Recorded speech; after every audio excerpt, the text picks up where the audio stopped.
यहाँ पे मौत के खतरात ज़्यादा थे, वहाँ क्या हुआ? हाँ, देखिए वहाँ से जब हम जा रहे थे ना, वो तो बिल्कुल करबला का वाक़या मुझे याद आ गया कि जब हज़रत इमाम हुसैन ने चिराग बुझा दिए। चिराग बुझा दिए। हाँ।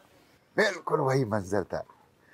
तो हमें ट्रेनिंग दी गई थी, उस ट्रेनिंग में यह था, बहुत अच्छी ट्रेनिंग, कि एक तो हमें पुरानी वीडियोज़ दिखाई गई कि कैसे इंटरसेप्शन होती है, ताकि हम एडॉप्ट कर लें कि उसके जो इंटरसेप्शन का माहौल क्या होता है।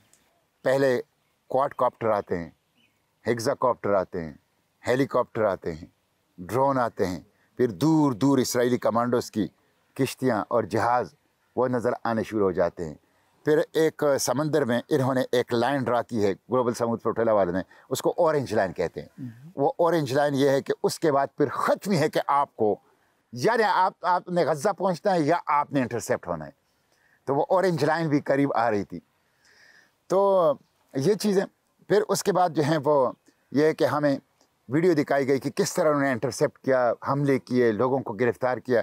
फिर ये कि एक मॉक एक्सरसाइज की गई। हमें एक किश्ती के माहौल में बिठाया गया और इजरायली कमांडोज़ की सूरत में लोगों को डंडे देकर और बंदूकों का अलामती बंदूकें देके, और हमें पता नहीं था कि ये हमारे साथ हो रहा है, ताकि वो सरप्राइज़ की सूरत में आए। तो इतने में 20-25 लोग जो है वो मतलब ये है कि ज़ोर ज़ोर से चीखते हुए, जिस तरह गालियाँ देते हैं, वो तो गालियाँ नहीं लेकिन उसी तरह का, और लोगों को डंडे मार रहे हैं, कोई बट मार रहे हैं, लात में किक मार रहे हैं, सर नीचे करो, बैठ जाओ, लेट जाओ, करो, वो पूरा माहौल, ताकि आप लोग एडॉप्ट कर लें उसको। फिर यह है कि नॉन वायलेंट पीसफुल है, तो आपने रिएक्ट नहीं करना, ताकि इसराइल उसको पहले ही से खमास प्लोटेला, और ये टेररिस्ट के सपोर्ट हैं, और ये मतलब सेल्फी बोट्स हैं, और ये मतलब ये है कि ये इन्होंने इमदाद नहीं पहुंचाना है, इन्होंने ये टिकटॉक कर सकते, पता नहीं क्या क्या वो ड्रामे जो हैं वो करते थे, और ये एंटी सेमेटिक है, फलां है। तो आपने जो ग्लोबल समुद्र फ्लोटिला का वो है, आपने उसको वो बरकरार रखना है, नॉन वायलेंट और पीसफुल उसको। तो ये सारी ट्रेनिंग थी, बहुत अच्छी ट्रेनिंग थी, और सारी चीज़ों का एक तरह से हमें पता था। तो जब हम जाना शुरू हो गए, तो जिस तरह हमने ट्रेनिंग ली थी, जिस तरह हमें वीडियोस दिखाई गई थी, जिस तरह हमें एक्सरसाइज किया गया था, उसके मुताबिक ही हमने सारी चीज़ों को फेस किया। जब आप आगे गए तो फिर उसी तरह आप पे हमला हुआ? जी, उसी तरह मगरिब के वक्त रेडियो मैसेज चला कि इंटरसेप्शन शुरू हो गई। हमने तो दूर दूर से, मैंने कहा ना कि ड्रोन हर रात हमारे ऊपर आते थे, क्वाडकॉप्टर, हेक्साकॉप्टर, हेलीकॉप्टर, और दूर दूर से हमने कमांडोज की किश्तियाँ और इसराइली जहाज़ देखने शुरू कर दिए। हमें तो था कि किसी वक्त अब ये शुरू कर लेंगे ऑपरेशन। बहरी जहाज या हवाई जहाज? नहीं, बहरी जहाज और हेलीकॉप्टर वगैरह थे। अच्छा, तो ये रेडियो कम्युनिकेशन पे पता चला कि जो पहली किश्ती है, लीडिंग किश्ती, उसके ऊपर उन्होंने एक्शन कर दिया। तो हम सब तैयार हो गए। जब इंटरसेप्शन शुरू हो जाती है तो आपको बताया गया है कि आपने मोबाइल फ़ोन फेंकने हैं समंदर में। अच्छा। आपने अपने पावर बैंक फेंकने हैं, आपने अपने ऐसा हर वो चीज़ समंदर में फेंकना है जो किसी भी काम इजराइलियों के आ सकता है।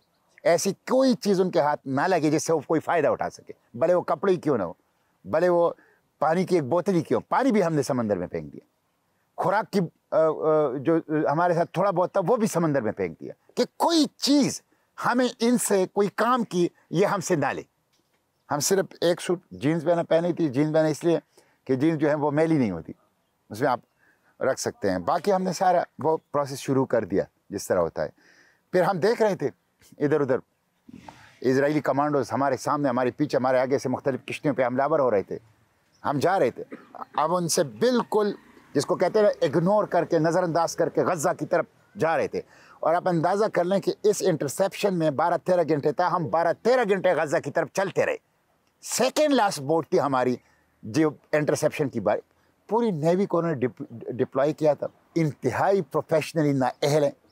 हालांकि जो कमांडो इन्होंने तैनात किए उसको S-13 कहते हैं, और ये कहते हैं कि अमेरिकन नेवी सील के बराबर है।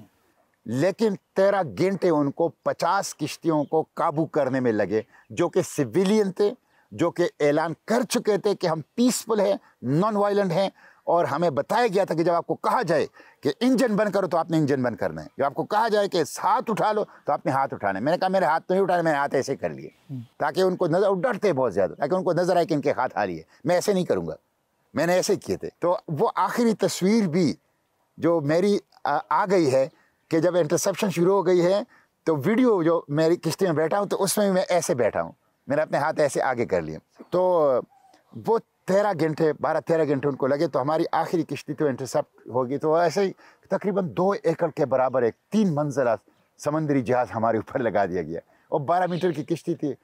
फिर तीसरे छत से लाउड स्पीकर से ऐलान किया गया कि इंजन बंद करो। इतना बड़ा लाइट था वो हमारे ऊपर, और फिर वाटर कैनन से ऊपर से तीसरे छत से पानी हमारी किश्ती के ऊपर।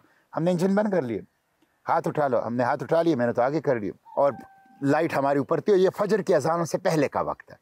उसके बाद तकरीबन 2 घंटे लग गए। हमारी किश्ती डोल रही थी, वो बंद थी, और उसके जो बड़े जहाज से जो लहरें क्रिएट हो रही थी उससे हमारी किश्ती डूबने का खतरा था। 2 घंटे बाद हम कोई 500-600 मीटर पे हमारी किश्ती हिल रही थी।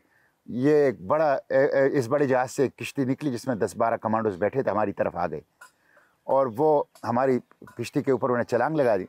और इतने नाअहल थे कि जब वो छलांग लगा रहे थे तो 2 दफ़ा इतनी बुरी तरह गिर गए कि हमें डर था कि इनकी बंदूकें डर के मारे हमारे ऊपर ना चल जाएं। फिर उन्होंने कहा कि आप हाथ खड़े हो जाएं, एक एक करके डेक की तरफ आए, जो किश्ती की, वहाँ हमारी पूरी तलाशी ली गई, जूते उतारे गए, जुराबें उतारी गई, डेक के ऊपर हमें बिठाया गया और ख़ुद जो हमारी सीटें थी उसके ऊपर वो बैठ गए।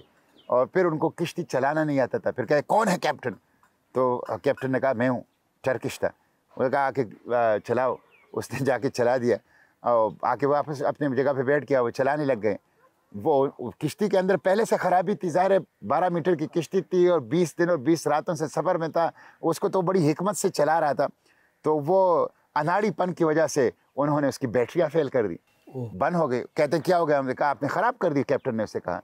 फिर उन्होंने एक जहाज़ और मंगवा के हमारी किश्ती उसके पीछे टू कर दी, बांध दी, और उसी तरह हमें अस्कलान के बंदरगाह पे ले आए। और उसमें भी तकरीबन कोई 10-12 घंटे लगे। और फिर अस्कलान की बंदरगाह के ऊपर हमें एक बड़ी किश्ती के अंदर सबको इकट्ठा कर दिया गया और वहाँ से फिर हमें ज़मीन पे उतारा गया।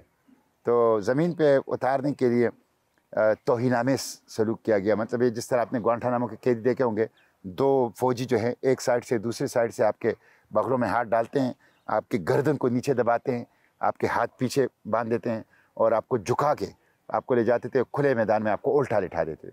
तो वहाँ कोई अगर बाबू हिलता था तो उसको किक मारते थे, मुक्के मारते थे, गालियाँ देते थे, आपको आपके मुल्क को गालियाँ देते थे। ये फिर वहाँ से 2-2 बंदों को उठाते थे, उसी तरह ग्वांटानामो के कैदियों की तरह हर 2 फौजी उसके साथ होते, एक बड़े हाल में दाखिल कर देते। वहाँ कोई 30-35 काउंटर लगे थे, उन काउंटर से आपको गुजारा, वहाँ आपकी तस्वीरें, वहाँ आपका पासपोर्ट ज़ब्त, उसकी फ़ोटोकॉपी, वहाँ पे आपके इंटरव्यूज़, इन्वेस्टिगेशन, ये सारी चीज़ें वहाँ पे आपकी होती थी। और वहीं से जब आप 29-35 काउंटर से निकलते दूसरी तरफ निकलते थे तो प्रिजन वैन खड़ी होती थी।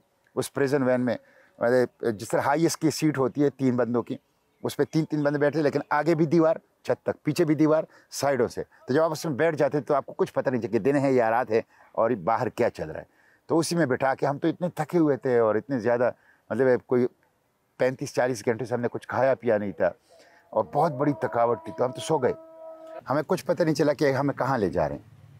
लेकिन जब हाईएस्ट का दरवाज़ा खोला और खरख्त लहजे में उन्होंने कहा उतरो,